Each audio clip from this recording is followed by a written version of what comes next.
Ya, selamat pagi semuanya. Kembali Mr. Broto di sini mengisi hari kalian di hari Kamis yang mendung ini ya. Jadi Mister harapkan kalian selalu dalam lindungan Tuhan Yang Maha Esa dan juga selalu jaga kebersihan dan juga selalu berpikir positif ya. Oke, sebelum belajar kita sebaiknya berdoa menurut kepercayaan masing-masing. Berdoa dipersilakan. Cukup. Baik, kita bisa mulai pembelajaran kita hari ini yaitu tentang teks diskusi. Jadi hari ini Mister akan menjelaskan tentang materi teks diskusi yang sudah kalian kerjakan soalnya pada pertemuan sebelumnya ya. Pada kesempatan ini saya akan menjelaskan tentang struktur dan juga kebahasaan yang terdapat pada teks diskusi. Oke, bisa kita langsung buka bukunya pada halaman 186. Nah, di sini sudah ada tentang menelaah pendapat dan argumen dalam teks diskusi ya. Yang pertama yaitu struktur teks diskusi. Struktur teks diskusi itu hanya ada 3 saja ya. Struktur teks diskusi hanya ada 3, tidak seperti struktur teks lainnya, karena teks diskusi ini memuat tentang pendapat pro dan kontra saja ya. Yang pertama yaitu pendahuluan. Pendahuluan ini berisi tentang isu. Isunya di sini itu adalah topiknya. Isu itu adalah suatu hal yang akan dibahas oleh pihak pro dan kontra yang sedang hangat-hangatnya seperti masalah COVID-19 saat ini itu ya, bagaimana penyebarannya COVID-19 bisa dapat masuk ke negara Kesatuan Republik Indonesia gitu ya. Itu misalnya isunya mengenai masalah yang dibahas tuh. Pendahuluan di sini berisi tentang isu mengenai masalah yang dibahas. Yang kedua, strukturnya yaitu tentang satu sudut pandang. Memaparkan gagasan utama disertai alasan dan bukti pendukung berdasarkan satu sudut pandang tertentu, baik pro maupun kontra. Nah, di sini satu sudut pandang di sini adalah gagasan utama dari pihak yang pro maupun dari pihak yang kontra. Pada struktur yang kedua ini memaparkan tentang gagasan utama yang disertai dengan bukti pendukung ya, pihak yang pro dan juga pihak yang kontra atau berlawanan, seperti itu. Yang terakhir ada simpulan. Nah, simpulan ini berisi tentang pembahasan masalah berdasarkan sudut pandang yang berbeda dengan memaparkan kemungkinan penyelesaian masalah tersebut. Nah, simpulan di sini tidak memihak antara pihak yang pro maupun pihak yang kontra, namun memaparkan kemungkinan penyelesaian masalah tersebut. Jadi di sini simpulannya itu adalah tidak memihak pada satu pihak pro ataupun kontra ya. Jadi dia memilih kemungkinan yang terjadi untuk menyelesaikan masalah pada isu yang telah dibahas, seperti itu. Nah, perhatikanlah kembali teks berjudul makan mie instan dicampur nasi. Di situ kalian bisa perhatikan lagi ya teksnya yang berjudul makan mie instan dicampur nasi pada bagian sebelumnya. Jika sudah memahami strukturnya, selanjutnya kita pun dapat menelaah pendapat dan argumen di dalamnya. Telah dijelaskan bahwa teks diskusi terbentuk dari 3 bagian. 3 bagian tersebut adalah pendahuluan, sudut pandang, dan simpulan. Nah, pendapat dan argumen terdapat dalam bagian sudut pandang. Lalu bagaimanakah kita menelaahnya? Sebelumnya, kita telah belajar menyimpulkan gagasan pro dan kontra dalam teks tersebut. Gagasan pro pada teks itu adalah kita tidak boleh memakan mie instan dicampur dengan nasi.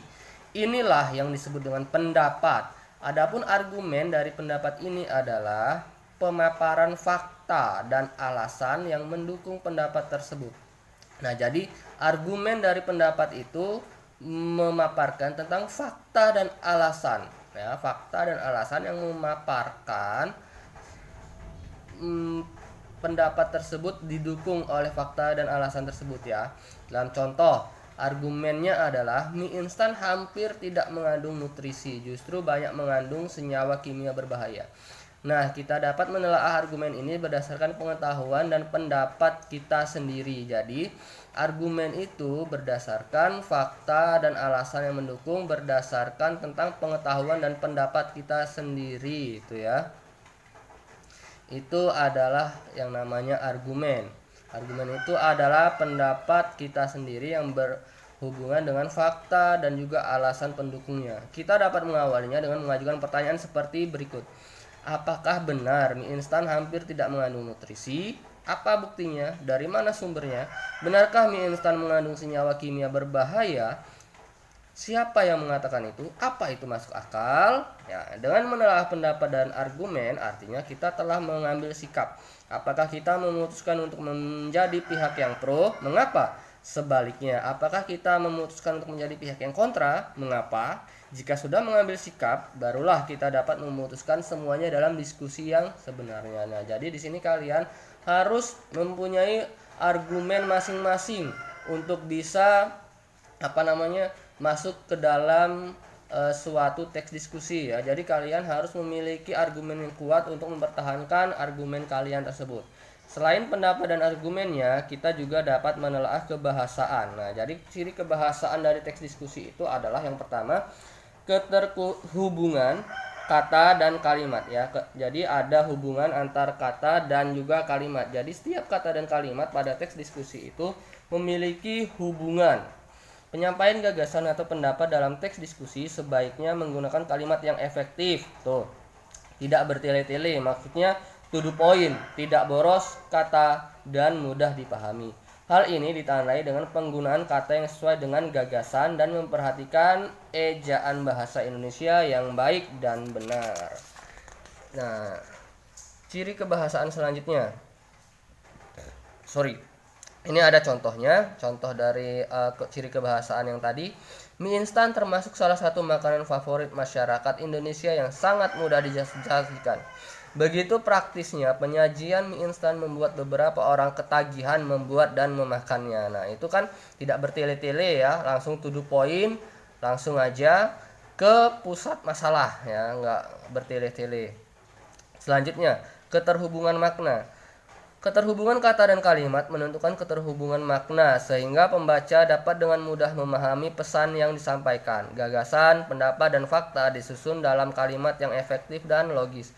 Kamu dapat menggunakan kata tugas yang sesuai untuk mengemukakan pendapatmu. Ya, jadi kita dapat menggunakan kata tugas ya, dapat menggunakan kata tugas. Apa saja bentuk kata tugas tersebut bisa kalian googling, bisa kalian cari di Google ya, apa saja bentuk-bentuk kata tugas itu, seperti apa contoh-contohnya bisa kalian search di Google.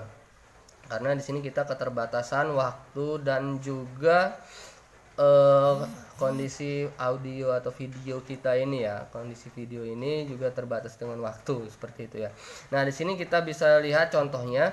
Tidak jarang orang-orang memakan mie instan dicampur dengan nasi, padahal hal tersebut dapat meningkatkan risiko diabetes. Apalagi mie instan sebenarnya hampir tidak memiliki kandungan nutrisi. Sebaliknya, mie instan mengandung berbagai senyawa yang memicu timbulnya penyakit.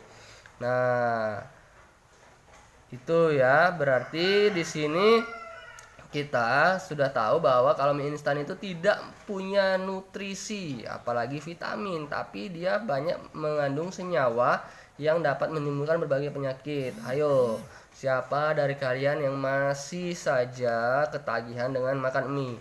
Ya, Mister juga nggak memungkiri hal tersebut ya, karena memang namanya mie instan itu makanan siap saji dan juga enak banget memang, karena micin-micinnya itu yang bisa bikin ketagihan seperti itu. Oke, balik lagi ke materi. Ya, kata tugas di sini adalah orang-orang memakan mie instan dicampur dengan nasi. Nah, kata-kata tugas di sini adalah dicampur. Ya, kata tugas di sini dicampur. Terus juga ada kata tugas itu namanya berbagai. Nah, berbagai. Di sini ada kata tugasnya juga. Nah, selanjutnya ada penggunaan kata kata yang bersifat persuasif. Kata yang bersifat persuasif. Persuasif itu apa nih? Persuasif itu adalah yang bersifat ajakan atau mengajak. Seperti itu ya. Jadi di sini penggunaan kata yang bersifat ajakan. Gagasan dan pendapat dalam teks diskusi bersifat memengaruhi pembaca atau mengajak pembaca. Kalimat yang memiliki tujuan tersebut disebut kalimat persuasif. Pembaca seolah-olah akan mendukung pihak pro ataupun kontra berdasarkan gagasan dan bukti yang mendukung meskipun tidak berisi ajakan. Nah, di sini tentang pendapat yang pro dan kontra itu mereka harus punya argumen yang kuat. Selain memiliki argumen yang kuat, pihak dan pro dan kontra itu harus menggunakan kata yang bersifat mengajak atau mempengaruhi ya. Sifatnya mempengaruhi supaya yang dianggap pro itu adalah benar, yang pada pihak kontra argumennya itu juga dianggap benar, seperti itu ya. Pokoknya sifatnya itu mempengaruhi.